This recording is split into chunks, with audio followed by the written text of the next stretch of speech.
لہذا جو شخص آگ سے بچا لیا گیا اور جنت میں داخل کر دیا گیا تو وہ کامیاب ہو گیا۔ اے روزے دارو، اللہ تعالیٰ آپ کی عبادت قبول فرمائے اور آپ کی حالت کی اصلاح فرمائے۔ اس مہینے کے باقی ماندہ دنوں میں آپ کو مزید توفیق سے نوازے۔ نیز سال کے تمام ایام میں آپ کو اطاعت گزاری پر ثابت قدمی عطا فرمائے۔ مسلم اقوام، یہ ایام آپ کے لیے بہت بڑی غنیمت ہے، اس لیے نیکیوں کے لیے تاخیر مت کریں، کیونکہ فضل و کرم سے بھرپور ماہ ختم ہوتا جا رہا ہے۔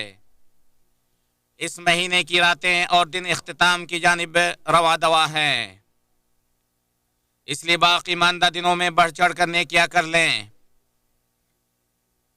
عظمت و جلال والی ذات کے سامنے توبہ کر لیں۔ سستی کرنے والوں کو بہت بڑا نقصان اٹھانا پڑے گا۔ خسارہ پانے والوں کی حسرت بہت بڑی ہوگی اور غافلوں کو سخت تکلیف سے دوچار ہونا پڑے گا۔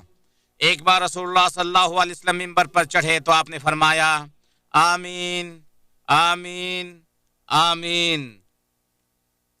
جب آپ منبر سے اترے تو آپ سے اس کے بارے میں سوال کیا گیا۔ آپ نے فرمایا میرے پاس جبریل آئے تھے اور انہوں نے کہا اس شخص کی ناک خاک آلود ہو جو رمضان بھی پائے لیکن اس کی مغفرت نہ ہو، اس پر وہ جہنم میں داخل ہو جائے اور اللہ تعالیٰ اسے اپنی رحمت سے دھتکار دے۔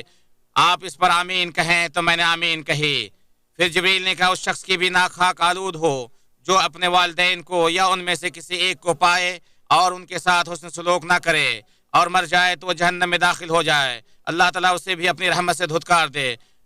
آپ اس پر آمین کہیں تو میں نے آمین کہی۔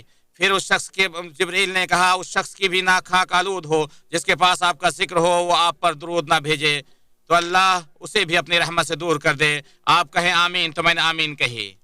مسلمانوں کسی بھی کام کا دار و مدار اختتام پر ہوتا ہے، اس لیے اختتام اچھا بنانے کے لیے خوب محنت تگودو کریں۔ گنتی کے دن باقی رہ گئے ہیں، رمضان کا آخری عشرہ بھی تمہارے سامنے ہے جو کہ افضل ترین اوقات میں شامل ہے۔ یہ عشرہ خیر و بھلائی نیکیوں کی بہار ہے۔ اس عشرے میں نیکیوں کے لیے خوب محنت کرنے کا حق بنتا ہے۔ اگرچہ اس مہینے کے سارے دن ہی عظیم و فضلت والے ہیں، اس کا مقام بہت بلند ہے، اس میں اجر و ثواب بھی زیادہ ملتا ہے۔ یہ عشرہ گناہ معاف کرانے کا عشرہ ہے، گناہوں کی صفائی کا عشرہ ہے، یہ دعائیں قبول کرنے کا عشرہ ہے، اور یہی وجہ ہے کہ رسول اللہ صلی اللہ علیہ وسلم ان ایام میں اتنی عبادت فرماتے کہ کسی اور وقت میں اتنی بات نہیں کرتے، اور جب آخری عشرہ شروع ہوتا تو کمر کس لیتے، ساری رات عبادت کرتے اور اپنے گھر والوں کو بھی جگایا کرتے تھے۔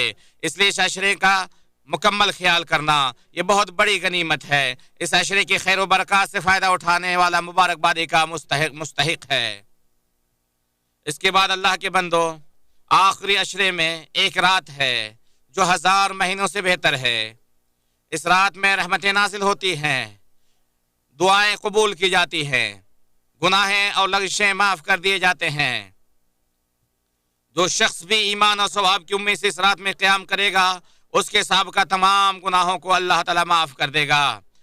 اس رات میں سستی کرنے والا اور اس کی برکتوں سے محروم ہونے والا حقیقی محروم اور دھتکارا ہوا ہے۔ اس رات کو لیلۃ القدر کہتے ہیں۔ یہ مومنین کی مطلوبہ رات ہیں، یہ نیک لوگوں کی امید ہے، متقی لوگوں کی امنگ ہے۔ اس رات میں ہر چیز کی مقدار لکھ دی جاتی ہے۔